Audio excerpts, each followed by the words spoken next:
नायगाव तालुक्यातील लालवंडी येथे महाप्रसादातून 100 ते 150 भाविक भक्तांना विषबाधा। बाधितावर नायगाव लालवंडी येथे उपचार तर काहींना नांदेडला हलविण्यात आले।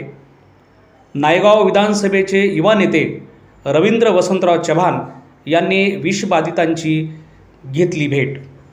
शेतामध्ये असलेल्या महादेव मंदिर येथे महाप्रसाद भंडारा कार्यक्रमाचे आयोजन करण्यात आले होते। भाविक भक्तांनी महाप्रसादानंतर आंबील पिल्याने जवळपास अंदाजित 100 ते 150 भाविक भक्तांना विषबाधा झाल्याची घटना नायगाव तालुक्यातील लालवंडी येथे दिनांक 15 मे रोजी सायंकाळी घडली।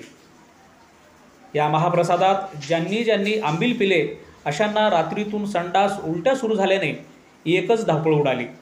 विषबाधितांना उपचारासाठी तात्काळ नायगाव येथील ग्रामीण रुग्णालयात प्राथमिक उपचारासाठी हलविण्यात आले।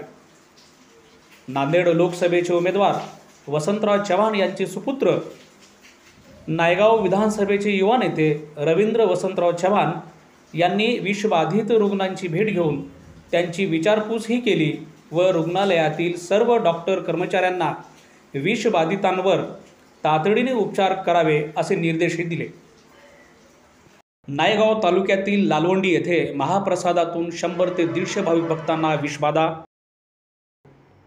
नायगाव विधानसभेचे युवा नेते रवींद्र वसंतराव चव्हाण यांनी विषबाधितांची घेतली भेट।